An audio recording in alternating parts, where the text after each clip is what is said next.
SRT education में आप लोगों का स्वागत है। आज आप देखेंगे महत्वपूर्ण टॉपिक प्राचीन भारत के स्रोत में। सेकंड टॉपिक हमारा स्टार्ट होगा प्रागैतिहासिक काल। प्रागैतिहासिक काल किस काल को कहते हैं, कब से स्टार्ट हुआ, किसके बारे में क्या हुआ नहीं हुआ, इसके बारे में एक ही वीडियो में आपको टोटल क्वेश्चन का हल मिल जाएगा। आपको एक ही वीडियो देखना और एक ही वीडियो में सब मिलेंगे। प्रागैतिहासिक काल कब स्टार्ट हुआ, कब नवपाषाण काल बना, कब पूर्वपाषाण काल था, इस टोटल क्वेश्चन इसमें क्लियर हो जाएंगे आपके। अगर एसआरटी एजुकेशन चैनल पर पहली बार आए हैं, चैनल को सब्सक्राइब कर दे, लाइक कर दे और शेयर कर दे, और वीडियो को शुरू से अंत तक जरूर देखें, क्योंकि प्रागैतिहासिक काल टोटल क्वेश्चन का आंसर आपको इसी वीडियो में मिलेंगे। तो जो आने वाले एग्ज़ाम में सब के लिए इम्पोर्टेंट है, जो भी एग्ज़ाम होते हैं एसएससी, रेलवे, बैंक, सभी के लिए ऐतिहासिक मतलब ज़रूरी है। तो प्रागैतिहासिक काल होता क्या है, इसके बारे में जानेंगे। प्रागैतिहासिक काल इतिहास का एक ऐसा कालखंड जिसका कोई लिखित प्रमाण नहीं मिलता है, वह काल इतिहास का प्रागैतिहासिक काल कहलाता है। देखिए, इतिहास का ऐसा कालखंड जिसका कोई लिखित प्रमाण नहीं मिलता है, वह काल को इतिहास का प्रागैतिहासिक काल का, जैसे कि पाषाण काल का इतिहास नहीं मिलता है।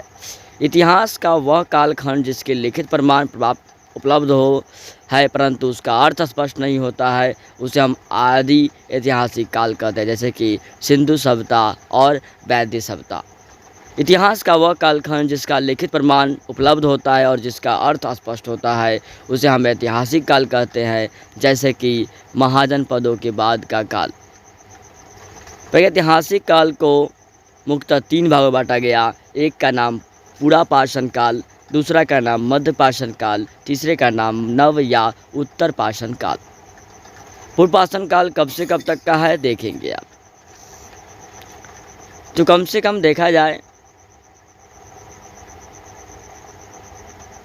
5 लाख से लेकर के 10,000 ईस्वी पूर्व की बात है, पूर्वपाषाण काल की, पुरापाषाण काल की। भारत में सर्वप्रथम पाषाणकालीन सभ्यता और संस्कृति के लिए अवशेषों को सन 1868 ईस्वी 63 ईस्वी में ब्रूस फुट महोदय द्वारा खोजा गया था। भारत में सर्वप्रथम पाषाणकालीन सभ्यता और संस्कृति के अवशेषों को सन 1863 ईस्वी में ब्रूस फुट महोदय द्वारा खोजा गया था। पुरापाषाण काल को 3 भागों में विभाजित किया गया। एक का नाम निम्न पुरापाषाण काल, एक का नाम मध्य पुरापाषाण काल, एक का नाम उच्च पुरापाषाण काल। निम्न पुरापाषाण काल के अंत स्थल वर्तमान में पाकिस्तान के सोहन घाटी और महाराष्ट्र में पाए जाते हैं। इस काल के लोग कुल्हाड़ी या हस्त कुठार यानी कि हैंड एक्स, विदारिनी यानी क्लीवर और खंड यानी कि गंडासा का प्रयोग करते थे। गरासा जो कहते हैं हम लोग। भारत में प्राचीन हस्त कुठार सोहन घाटी से प्राप्त हुआ। उत्तर प्रदेश के बेलन घाटी के लोहदा नाला से पशु की हड्डी से बने मूर्ति प्राप्त हुआ। मध्य प्रदेश के हथनौर से हाथी का सबसे पुराना जीवाश्म प्राप्त हुआ और मध्य पुरापाषाण काल के औजार मुक्ता सल्क से निर्मित हुआ था। इसीलिए इस संस्कृति को हम फलक संस्कृति के नाम से भी जाना जाता है। मध्य पुरापाषाण काल नियांडरथाल मानव था। मध्य पुरापाषाण काल में लियांडरथाल मानव का था। मुस्तारी संस्कृति इसी काल से संबंधित है। चकमक उपयोग उद्योग की स्थापना और आधुनिक मानव होमोसेपियंस का आगमन मध्य पुरापाषाण काल में ही हुआ। मध्य प्रदेश के भीमबेटका के गुफा से ही विभिन्न कालों की चित्रकारी देखने को मिली। इस गुफा की खोज 1958 ईस्वी में बीएस वाकनकर ने किया। उच्च पुरापाषाण कालीन चित्रों में भैंस, हाथी, बाघ, गैंडे और सूअर के चित्र प्रमुख हैं। उच्च पुरापाषाण काल में अस्थिर निर्मित उपकरणों का प्रयोग देखने को मिला है और आंध्र प्रदेश के बेटमचल्ला से अनेक अस्थियां उपकरण मिले। मध्यपाषाण काल की बात करेंगे 10,000 पूर्व से लेकर के ईस्वी पूर्व से 4,000 ईस्वी पूर्व की बात है। यह काल पूरा पाषाण काल एवं नव पाषाण काल दोनों की मिश्रित काल है। मध्य पाषाण काल, इस काल के मानव शिकार करके, मछली पकड़कर, खाद्य द्वारा वस्तुएं इकट्ठा करके अपना भरण पोषण करते थे। इस काल के लोग लघु उपकरण का उपयोग करते थे। फलक का, बैधनी का, इकधर का, संबलभ का, अर्धचंद्राकार इत्यादि का मध्य पाषाण काल में प्रमुख उपकरण था। भारत के विंध्य क्षेत्र में 1867 ईस्वी में CL कार्लाइल के द्वारा सर्वप्रथम लघु उपकरणों का खोज किया गया। मध्य पाषाण काल के लोग तीर कमान का प्रयोग करते थे। इससे यह पता चलता है कि इस काल में प्रक्षेपास्त्र तकनीकी का विकास हो गया था।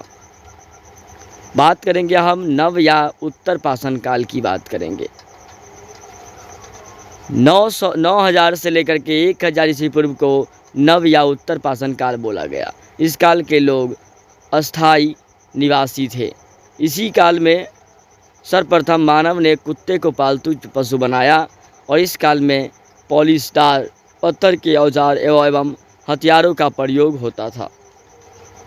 नव पाषाण काल के प्रमुख विशेषता निम्नलिखित है।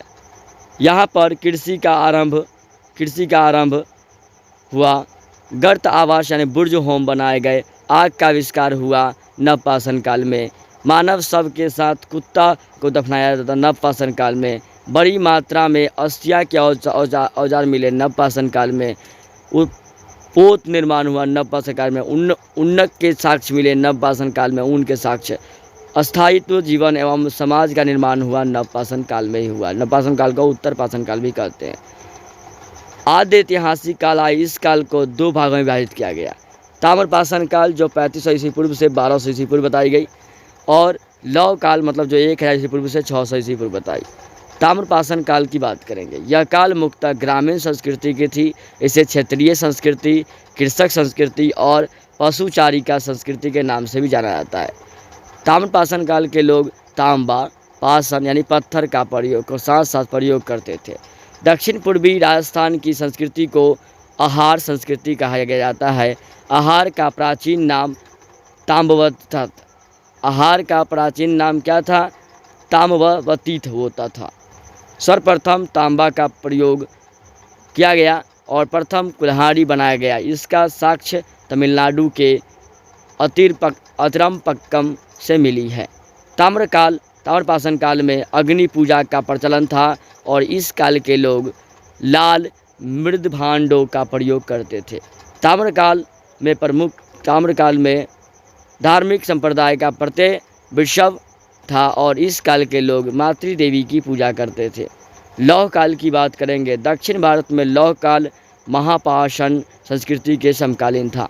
उत्तर भारत में लौह काल के साथ साथ हाथ से बनाया हुआ मृद भांड भी प्रचलित था। ये आपको मतलब माने प्रागैतिहासिक काल के बारे में बताया गया। एक ही वीडियो में सब क्वेश्चन थे हमारे। प्रागैतिहासिक काल को जैसे कि 3 में बांटा गया। पूरा पाषाण काल, मध्य पाषाण काल, नव पाषाण काल या उत्तर पाषाण काल उसी का नाम है।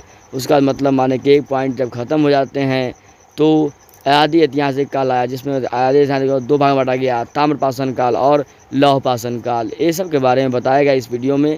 तो वीडियो को शुरू से अंत तक जरूर देखे होंगे। वीडियो अच्छे लगे हो तो चैनल को सब्सक्राइब कर दें, लाइक कर दें और शेयर कर दें। Thanks for watching my video. It's okay, good bye.